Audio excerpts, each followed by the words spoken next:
So ಇದು violation ನಾವೀಗಾಗಲೇ police ಇಲಾಖೆ ವತಿಯಿಂದ ಯಾರು ಆರ್ಗನೈಸರ್ಸ್ ಇದ್ದಾರೆ ಈ ಕಾರ್ಯಕ್ರಮವನ್ನು ಆಯೋಜನೆ ಮಾಡೋರು ಯಾರಿದ್ದಾರೆ ಅವರಿಗೆ ಗಮನಕ್ಕೆ ತಂದಿದ್ದೇವೆ.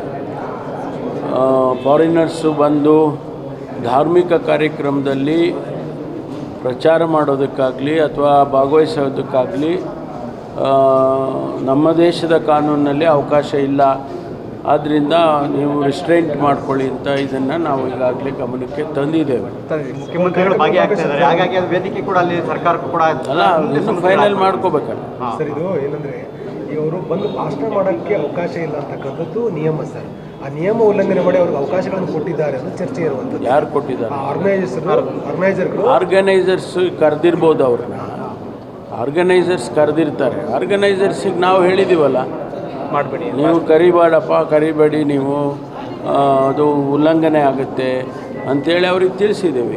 ಭಾಗವಹಿಸುವಾಗ ಇಲ್ಲ ಕಾರ್ಯಕ್ರಮದಲ್ಲಿ ಅಲ್ಲ, ಅದನ್ನು ನಾವು ಹೇಳಿದ್ದೀವಿ. ಈಗ FRR ಅಂತ ನಮ್ಮಲ್ಲಿದೆ, ಅವರು ಅವ್ರು ಮಾನಿಟರ್ ಮಾಡ್ತಾರೆ, ಅದನ್ನು ನಾವು ಅವ್ರಿಗೆ ತಿಳಿಸಿದ್ದೇವೆ. ಅಲ್ಲ ಸರ್, ಅಲ್ಲಿ ಎಕ್ಸಾಂಪಲ್ ಈಗೇನ ಅವ್ರಿಗೆ ಪರ್ಮಿಷನ್ ಎಲ್ಲ ತೊಗೊಂಡು ಇಲ್ಲದಿದ್ರು ಬರ್ತಿದ್ದಾರೆ ಅಂತ ವಿಷಯ ಬರ್ತದೆ. ಒಂದು ಕೇಳಿ ಅಲ್ಲಿ ಏನಾದರೂ ಮಾತನಾಡಿದ್ರೆ ಸರ್ಕಾರ ಏನಾದರೂ ನಿಗಾ ಇಡುತ್ತೆ ಅವ್ರ ಮೇಲೆ, ಆಮೇಲೆ ಅದನ್ನು ಯೋಚನೆ ಮಾಡೋಣ. ಈಗ ನಾವು ಹೇಳಿದ್ದೀವಲ್ಲ, ನಾವು ಹೇಳಿದ್ದನ್ನು ಅವ್ರು ಕೇಳಿದ್ರೆ ಆಯ್ತಲ್ಲ. CM DCM ವೈಲೇಟ್ ಮಾಡಿದಾಗ ತಾನೇ ನೀವು ಹೇಳೋ ಪ್ರಶ್ನೆ ಬರೋದು. ಅದಕ್ಕೇನಾದ್ರು ಕಂಡಿಡ್ತೀರಾ ಇಲಾಖೆಯಿಂದ? ಸ್ವಾಭಾವಿಕವಾಗಿ ಮಾಡ್ತಾರೆ ಸರ್.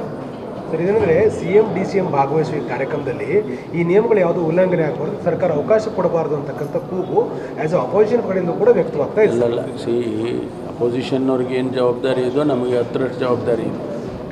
ನಾವು ಸರ್ಕಾರದ ವತಿಯಿಂದ ಆರ್ಗನೈಸರ್ಸಿಗೆ ಹೇಳಿದ್ದೀವಿ, ಈಗ ಈ ರೀತಿ ನೀವು ಯಾರನ್ನೋ ಹೊರಗಡೆಯಿಂದ ಕರಿಬೇಡಿ, ಭಾಷಣಕ್ಕಷ್ಟೇ ಅಲ್ಲ, ಅಲ್ಲಿ ಉಪಸ್ಥಿತಿನೂ ಇರಬಾರ್ದು, ಆ ರೀತಿ ಎಲ್ಲ ಹೇಳಿದ್ದೇವೆ.